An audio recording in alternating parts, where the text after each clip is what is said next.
ফর্সা রাধিকা আর কালো মমতা দুজনে একসাথে বিবাহ করে তাদের শ্বশুরবাড়ি আসে। তাদের শ্বশুরবাড়ি ক্ষেতের মাঝখানে ছিল। ক্ষেতেই তাদের গৃহপ্রবেশ করানো হলো। তাদের শাশুড়ি আরতির থালা নিয়ে খেতে দাঁড়িয়েছিল। তখন দুই বউ সামনে আসে। মমতা, তুই পিছনে দাঁড়া। রাধিকা, তুই সামনে আয়। এই ফুলের সাজ তো আমি তোর জন্যই সাজিয়েছি। আর কালো মমতা, তুই অন্য দিক থেকে আয়।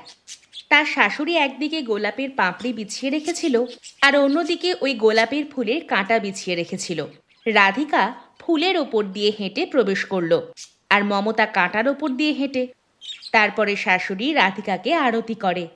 কত ফর্সা আর কত সুন্দর বৌমা আমার। বিনোদ, তোর জেদের জন্য আমাকে কালো বউও স্বীকার করতে হচ্ছে। বৌমা, এবার তুইও তাড়াতাড়ি ঘরে আয়, না হলে কড়া ধূপে তুইও মমতার মতো কালো হয়ে যাবি। মা, বারবার মমতার নিন্দা করছো কেন? কালো রং তো ওকে ভগবানই দিয়েছে না। বিনোদ, ও আগের জন্মে কিছু একটা ভুল করেছে, সেটার ক্ষমা হয়নি, আর সেজন্যই ও এই জন্মে কালো হয়ে জন্মেছে। এইসব শুনে মমতা ঘোমটার আড়ালেই কাঁদছিল, কিন্তু কিছু বলতে পারছিল না। যাই হোক, কাঁটার ওপর দিয়ে হেঁটে সেও ঘরের ভেতরে আসে। মমতা, আজ তুই এই বাড়িতে প্রথমবার রান্না করবি। বাইরে মাটির চুলা আছে, আমাদের সবার জন্য খাবার বানা গিয়ে। বড় বৌমা, তুই বাইরে রোদে যাবি না, না হলে তুইও ওর মতো কালো হয়ে যাবি, বুঝলি? হ্যাঁ শাশুড়ি মা। কিন্তু শাশুড়ি মা, কি বানাতে হবে খাবারে? বাইরে খেতে এত সবুজ সবজি পড়ে আছে, আর তুই জিজ্ঞেস করছিস কি বানাতে হবে? চলো মমতা, আমি বলছি কি বানাতে হবে। মমতার স্বামী বিনোদ তার সঙ্গে বাইরে খেতে আসে। ওদের কয়েক একরের ক্ষেত ছিল, যেখানে অনেক সবজি লাগানো ছিল। কিছু সবজি কেটে বিনোদ মমতাকে দিল। মমতা মাটির চুলা জ্বালালো আর খাবার বানাতে থাকলো। কড়া রোদে সে খাবার বানালো, যখন ঘরের ভেতরেই একটা রান্নাঘর ছিল। যাই হোক, খাবার বানানোর পরে সে সবাইকে খাবার পরিবেশন করে। খাওয়া তো খুব সুস্বাদু বানিয়েছে কি মা। একে তো প্রথম থেকেই ও কালো কুৎসিত দেখতে, আর খাবারও যদি না বানায় তাহলে ওর পৃথিবীতে থাকার মানেটাই বা কি? এই নে থালা, ধুয়ে রেখে দে, আমার তো হয়ে গেছে। এই নে, আমারও থালাটা ধর। মমতা বেচারি বাইরে রোদে বসে সবার এঁটো বাসন ধুতে থাকে। রাধিকা তার শাশুড়ির সঙ্গে মহারানীর মতো বিছানায় বসে গল্প করতে থাকে। প্রতিদিন এই চলতো। তারপর একদিন, মমতা, তোর কাজ এই বাড়িতে শুধু খাবার বানানোই নয়, এবার তুই বাইরে খেতেও কাজ করবি। হ্যাঁ শাশুড়িমা, আমি আমাদের খেতেও কাজ করতাম। তো এখানে কেন দাঁড়িয়ে আছো? যাও গিয়ে খেতে কাজ করো। এত কালো রং তোমার, যদি এখানে বেশিক্ষণ দাঁড়িয়ে থাকো তো অন্ধকার হয়ে যাবে। তাড়াতাড়ি যাও, যাতে কিছু আলো থাকে এখানে। আমার স্বামী সবজি বিক্রি করে আসবেই, তারপরে তোকে খাবারও তো বানাতে হবে। ঠিক আছে বৌদি। মমতা কড়া রোদে একলাই এত বড় খেতে কাজ করতে থাকে। ঘন্টার পর ঘন্টা সে কাজ করতে থাকে। যখন সে ক্লান্ত হয়ে যায় তো একটা গাছের তলায় বসে। তখন তার শাশুড়ি আর যা সেখানে আসে। তোকে আমি কাজ করতে বলেছিলাম, আর তুই এখানে বসে আরাম করছিস? শাশুড়িমার রোদ আমার মাথায় পড়ছিল, তাই মাথা ঘুরছিল আমার। এবার আরাম করেছিস তো, গিয়ে কাজ কর এবার। রাধিকা, তুই বাইরের রোদে আসিস না, চল ভেতরে। শাশুড়িমা রাধিকাকে নিয়ে ভেতরে চলে যায়। এভাবেই দিন কাটছিল। মমতা সারাদিন একলা খেতে কাজ করে। ওর স্বামী সকাল সকাল গিয়ে বাজারে সবজি বিক্রি করে। তারপর একদিন রাধিকার পেটে ব্যথা ওঠে। সে চুপি চুপি ঘরের বাইরে আসে, আর সেখানে সে একটা বাচ্চার জন্ম দেয়। যদি এই বাচ্চার ব্যাপারে শ্বশুরবাড়ির লোকেরা জানতে পারে তো আমাকে তো শেষ করে দেবে এরা। খেতে কাজ করতে করতে মমতা তাকে দেখে নেয়। সে দৌড়ে গিয়ে রাধিকার কাছে আসে। আরে বা বৌদি, তুমি তো মা হয়ে গেলে, তাও মাত্র 6 মাসে। আমি গিয়ে সবাইকে বলছি, লাড্ডু দেবো তারপরে। আরে চুপ কর, যদি বাড়ির লোকেরা জানতে পারে আমাকে বের করে দেবে। আসলে বিয়ের আগে আমার একটা বয়ফ্রেন্ড ছিল। যখন ও জানতে পেরেছে যে আমি মা হতে চলেছি, ও আমাকে ছেড়ে চলে যায়। এবার তুই বল আমি কি করি? তোমার তো বিয়ের আগে এসব করাই উচিত ছিল না। এবার এই বাচ্চাটাকে লুকিয়ে রাখতে হবে, এছাড়া আর কোনো রাস্তা নেই। তুই শাশুড়ি মাকে তো জানিস, ওই বুড়িটা সারাক্ষণ আমার কাছে ঘোরাঘুরি করে। আমি কি করে একে সামলাবো? কোথায় লুকাবো একে? বাচ্চাটাকে তো খুব মিষ্টি লাগছে। এমন করো, বাচ্চাটা আমাকে দিয়ে দাও। আমি সারাদিন এখানে খেতে একলাই থাকি, কেউ দেখতে পাবে না ওকে। হ্যাঁ, এটা ঠিক হবে, কিন্তু খেয়াল থাকে যেন কেউ যেন কিচ্ছু জানতে না পারে, না হলে খুব খারাপ হবে। এই বলে রাধিকা ঘরের ভেতরে চলে যায়। মমতা এই বাচ্চাটার সঙ্গে খেলতে থাকে আর মজা করে খেতে কাজ করত। এই বাচ্চাটার সঙ্গে খেলতে খেলতে খেতে কাজ করতে কখন যে সময় চলে যায় বুঝতেই পারি না। তখন মমতা দেখে যে ওর শাশুড়ি মা আসছে। সে তাড়াতাড়ি ওই বাচ্চাটাকে সামনের ঝোপে কোথাও লুকিয়ে রাখে। কি ব্যাপার? আমি দেখছি আজকাল তুই সারাদিন বিনা আরাম করেই কাজ করছিস। এমন করেই মন দিয়ে কাজ কর। চল রাধিকা বৌমা, বাজারে যাই। এক রাতে হঠাৎ করেই তার বাচ্চা কাঁদতে থাকে। আমার বাচ্চা তো কাঁদছে, আমাকে এক্ষুনি ওর কাছে যেতে হবে। মমতা দৌড়ে খেতে যায়। সে তাড়াতাড়ি তার বাচ্চাকে কোলে নেয়, কিন্তু এইবার তার বাচ্চা কান্না থামাচ্ছিলই না। তার আওয়াজ শুনে সেখানে তার শ্বশুরবাড়ির লোকেরা চলে আসে। আমার তো তোর ওপর সন্দেহ হচ্ছিলই, কিন্তু আজ তোকে হাতে নাতে ধরে ফেলেছি। রাধিকা সবার থেকে পিছনে দাঁড়িয়ে মমতার সামনে হাত জোড় করতে থাকে। এই জন্য মমতা কিচ্ছু বলে না। মমতা, আমি তোমাকে সিধে সাদা ভেবেছিলাম, আর তুমি এরকম বেরোলে। বিয়ের এখনো 6 মাস হয়নি, আর তার মধ্যে বাচ্চা হয়ে গেল। খুব নির্লজ্জ তো। আজকের পর থেকে তোমরা দুজন বাজারে সবজি বিক্রি করতে যাবে না, বরং এ যাবে। তোর শাস্তি এটাই যে তুই সারা রাত ভোর খেতে কাজ করবি আর সকালে বাজারে গিয়ে সবজি বিক্রি করে আসবি। আর হ্যাঁ, আজ থেকে তুমি আমার স্ত্রী নও। আর যদি থাকতে হয় তাহলে খেতে গিয়ে চাকরানি হয়ে থাকো তুমি। মমতা কিচ্ছু না বলে তাদের সমস্ত কথা স্বীকার করে নেয়। পরের দিন সকালে 5টার সময় উঠে সে তার বাচ্চাটাকে কোলে তুলে নেয়, সবজির ঝুড়ি মাথায় রাখলো আর বাজারে গিয়ে সবজি বিক্রি করতে থাকে। সবজি নাও সবজি, তাজা সবুজ সবুজ সবজি। মা, 2 কিলো আলু আর 1 কিলো লঙ্কা দাও না। হ্যাঁ কাকা, এক্ষুনি দিচ্ছি। এইভাবেই প্রতিদিন সে সবজি বিক্রি করতে থাকে। এত কঠিন সময়ে অন্তত বৌদি তো আমার সঙ্গে থাকতে পারতো। ও আমার উপরই দোষ চাপিয়ে দিল। কোনো ব্যাপার নয়, আমি তোকে জন্ম দিইনি তো কি হয়েছে, আমি তো যশোদা মা। তারপর একদিন বাজারে বিক্রম নামের একটা ছেলে এলো। তার নজর গেল মমতার দিকে।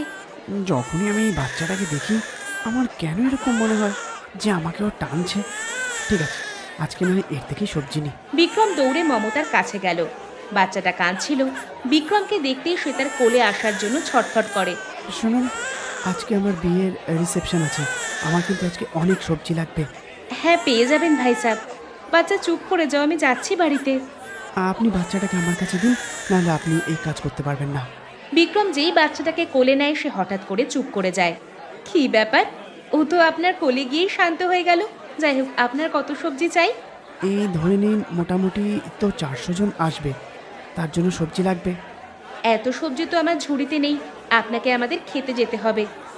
এটা তো আরও ভালো কথা, আমি ক্ষেত থেকে একদম তাজা সবজি পেয়ে যাব। ঠিক আছে, চলুন বাচ্চাটাকে আমার কাছে থাকতে দিন, আপনার সাথে যাই, খেতে যাই আমি। এত ভালো গ্রাহক পাওয়ার জন্য মমতা খুবই খুশি হয়ে যায়। সে বিক্রমের সঙ্গে নিজেদের খেতে যায়। সেখানে রাধিকাও ছিল। বিক্রম যেই রাধিকাকে দেখল সে অবাক হয়ে যায়। রাধিকা, তুমি? তোমার তো মাথায় সিঁদুর আছে, তুমি বিয়ে করে নিয়েছো? 1 নম্বরে বিশ্বাসঘাতক তুমি। সারা বছর আমাকে না চালে বিয়ের স্বপ্ন দেখালে, আর যেই আমি প্রেগনেন্ট হয়ে গেলাম আমাকে ছেড়ে পালালে। ওই সময় আমি এরকম কন্ডিশনে ছিলাম না যে আমি তোমাকে বিয়ে করতে পারবো। আমাদের বাচ্চা কোথায়? তুমি কি ওকে জন্ম দিয়েছো? আমি তোমার মতো নই। আমি ওই বাচ্চাটাকে জন্ম দিয়েছি। তোমার কোলে যে বাচ্চাটা আছে সেটা তোমারই। এই শুনে বিক্রম আর মমতা দুজনের পায়ের তলা থেকেই মাটি সরে যায়। তখন সেখানে রাধিকার স্বামী, মমতার স্বামী আর শাশুড়ি মা সবাই চলে আসে। তো এর মানে এই বাচ্চা মমতার নয়, বরং তোমার রাধিকা। অকৃতজ্ঞ তুমি! তোমাকে আমরা রানী করে রেখেছিলাম, ও কালো বলে ওর সাথে তোমরা চাকরানির মতো ব্যবহার করে এসছো, আর তোমরা আমাদের সবাইকে ধোঁকা দিয়েছো।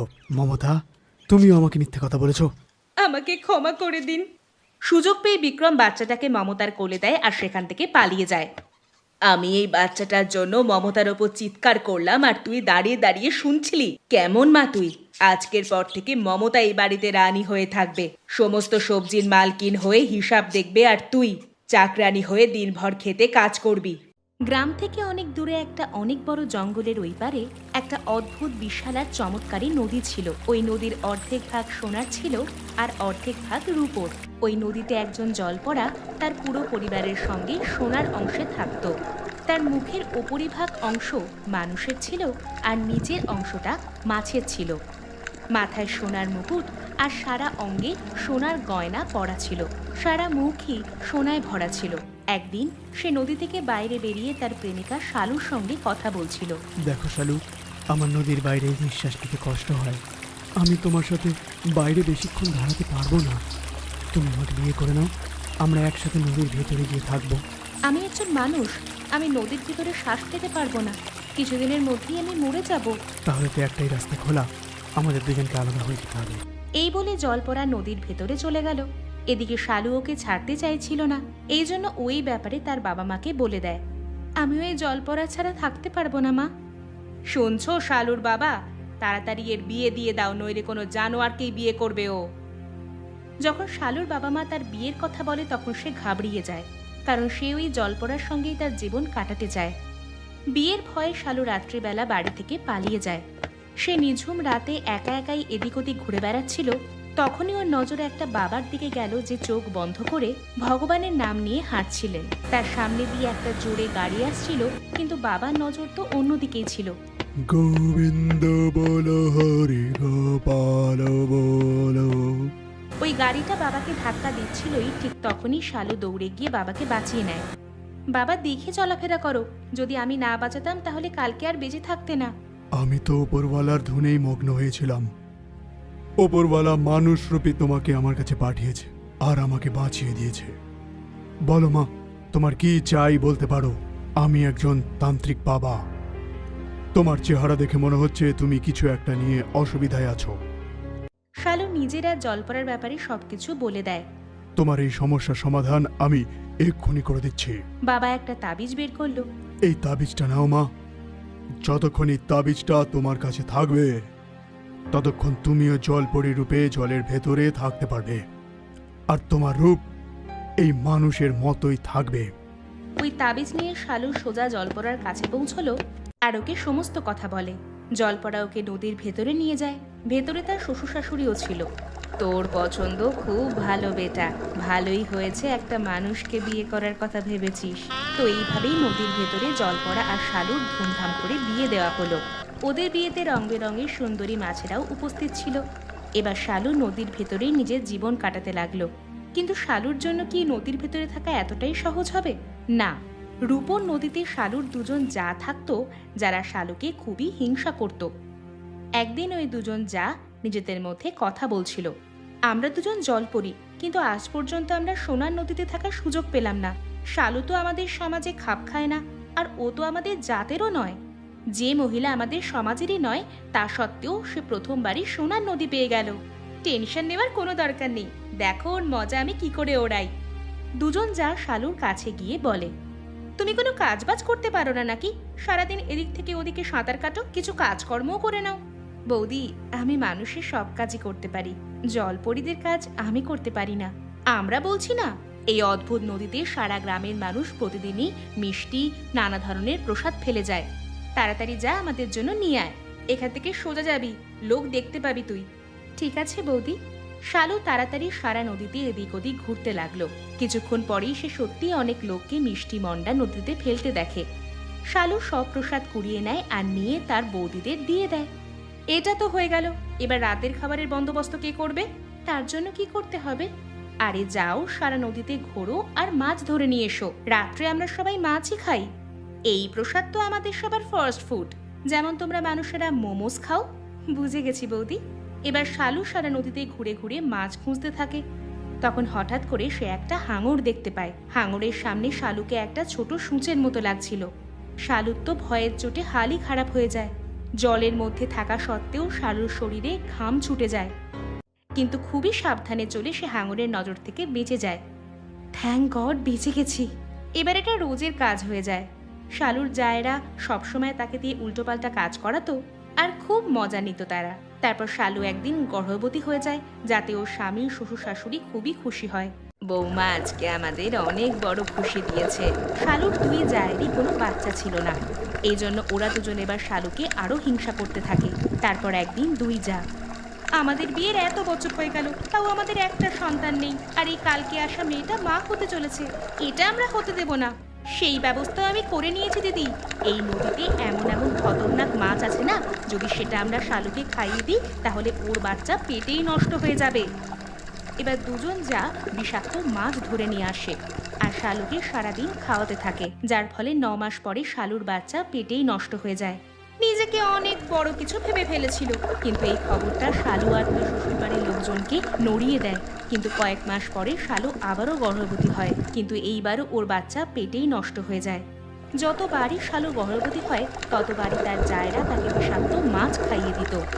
এরকম কয়েকবার হলো। তারপর একদিন শালু তার শ্বশুরবাড়ির লোককে বলল, শাশুড়ি মা, আমি যে কোনো মূল্যে মা হতে চাই। আমি আবারও গর্ভবতী হয়েছি। আমার মনে হয় এসব আমার নদীর ভেতরে থাকার জন্য হচ্ছে। বেটা, আমি তোর মমতাকে বুঝতে পারছি। আমিও তোর মতো মানুষ ছিলাম, কিন্তু দারিদ্রতা আমাকে এই বানিয়েছে। এই শুনে শালুর মাথা ঘুরে যায়। আপনি আমাকে পুরো কথাটা বলুন, হয়তো আবারও মানুষ হওয়ার রাস্তা পাওয়া যাবে। বেটা, দারিদ্রতার কারণে আমি পাপ করতে যাচ্ছিলাম, কিন্তু হয়নি। একদিন আমি জানতে পারি গ্রাম থেকে দূরে এক সাধু থাকে, আর তার কুটির সোনার উপর ছিল। আমি সেখান থেকে সোনা চুরি করে পালাচ্ছিলামই, তখন সাধু আমায় দেখে নেয়। তোমাদের সোনা একটু বেশি পছন্দ না? আজকের পর থেকে তোমরা শুধু সোনার মধ্যেই থাকবে। তখন ওখানে ওই দুই জাও চলে আসে, যারা অনেক রূপো চুরি করে পালাচ্ছিল। কোথায় পালাচ্ছিলে তোমরা? তোমাদের দুজনের চাঁদনি খুব পছন্দ না, এই জন্য তোমরা দুজন সবসময় চাঁদির মধ্যেই থাকবে। ওই অভিশাপের পরে আমরা অর্ধেক মানুষ আর অর্ধেক মাছ। আমরা সোনাতে ডুবে থাকি আর তোর জায়েরা রূপোতে। কিন্তু কি লাভ এই সোনার উপর? আমি একজন বাবাকে জানি, যিনি আমাকে এই চমৎকারী তাবিজ দিয়েছিলেন, যার কারণে আমি আপনাদের সঙ্গে নদীর ভেতরে থাকতে পারছি। আমি বাইরে গিয়ে আপনাদের ব্যাপারে ওনাকে বলছি। শালু বাইরে বেরিয়ে ওই বাবাকে খুঁজতে শুরু করে। কিছু সময় পর শালু বাবাকে খুঁজে পায় আর তাকে নদীর ভেতরে নিয়ে যায়। তার শ্বশুরবাড়ির লোকেরা বাবার পায়ে পড়ে। বাবা, একবার অন্তত আমাকে এদের থেকে মুক্তি দিন। আমি আবার মানুষের মতো জীবন কাটাতে চাই। এই অবস্থা থেকে তোমাকে শুধুমাত্র ওরাই মুক্তি দিতে পারবে, যে এটা তোমায় দিয়েছিল। আমি শুধুমাত্র ওকে খুঁজে আনতে পারি, এটুকুই তোমার জন্য করতে পারি বেটা। ঠিক আছে বাবা। শালু বাবার সঙ্গে মিলে সেই সাধুকে খুঁজে বার করে, যিনি অভিশাপ দিয়েছিলেন। আমি একটা শর্তেই তোমার শ্বশুর বাড়ির লোককে মুক্তি দিতে পারবো। এই নদীর ভেতর খাবার বানিয়ে আমাকে খাওয়াতে হবে। শালু লেখাপড়া জানা একজন বুঝদার মেয়ে ছিল। সে অনেক বড় একটা টাব নিয়ে সেটাকে উল্টো করে নদীর ওপরে রেখে দিল, যাতে নদীর নিচের ভাগে হাওয়া ভরে গেল। এবার ওই অংশে জল ছিল না। ওখানেই আগুন জ্বালিয়ে শালু রান্না করলো আর অনেক যত্ন করে সাধু বাবাকে খাওয়ালো। কিন্তু জায়েরা নদীর ভেতরে খাবার বানাতে পারে না। আমি তোমার বুদ্ধিতে প্রসন্ন হয়েছি। আমি তোমার পরিবারকে এর থেকে মুক্ত করতে চাইছি। শালুর শ্বশুরবাড়ির লোকেরা তো আবারও পূর্ণাঙ্গ মানুষ হয়ে যায়, কিন্তু দুজন যা এখনো পর্যন্ত জল পড়িয়ে ছিল। বাবা, আপনি অভিশাপ থেকে আমাদের মুক্ত করলেন না? তোমরা চুরি ছাড়া এই নদীর ভেতর অনেক কিছু করেছো এতদিনে। তোমাদের দুজনের জন্যই শালুর পেটের বাচ্চাটা আর জীবিত নেই। এই শুনে শালু সমেত গোটা শ্বশুরবাড়ির লোকের চোখ বড় তো বড়ই রয়ে যায়। দুজন যা শালুর পায়ে পড়ে যায়। শালু, আজ পর্যন্ত আমাদের কোনো সন্তান হয়নি, তাই হিংসার জ্বালায় এসব করেছি। আমাদের ক্ষমা করে দাও বোন। আপনাদের আমি সবসময় আমার বড় বোন ভেবেছি, আর আপনারা এসব করেছেন আমার সঙ্গে। যাক, এখন আপনারা ভুল বুঝতে পেরেছেন, তো আমি আপনাদের ক্ষমা করলাম। বাবা, এনাদের ক্ষমা করে দিন। ঠিক আছে, কিন্তু এরপরের থেকে যদি তোমাদের মনে এরম কিছু আসে, তাহলে তোমরা দুজন আবার মাছ হয়ে যাবে। এরপর এত ভালো নদীতে নয়, একটা নালীতে তোমাদের জীবন কাটিয়ে দিতে হবে। এইভাবে দুজন যাও মানুষে পরিণত হয়। সাধু সেখান থেকে চলে যায়। এবার ওরা সবাই আবার মানুষ হয়ে যায়, কিন্তু তাদের সারা মুখে এখনো সোনার রূপও লেগেছিল। তারা কিছু সোনা বিক্রি করে একটা অনেক বড় বাড়ি বানায় আর একটা অনেক বড় ব্যবসায় লাগিয়ে নেয়। এই শুনে শালুর বাবা মা আবারও শালুর বিয়ে ধুমধাম করে জলপরার সঙ্গে দিয়ে দেয়। এবার সবাই খুশি। दोस्तों, आप सभी इस वीडियो पर अपनी माँ की लंबी आयु के लिए कमेंट में आई लव माँ जरूर लिखें। दुर्गा माँ जरूर आपकी इच्छा पूरी करेंगी। और हाँ, इस वीडियो को लाइक जरूर कीजिएगा।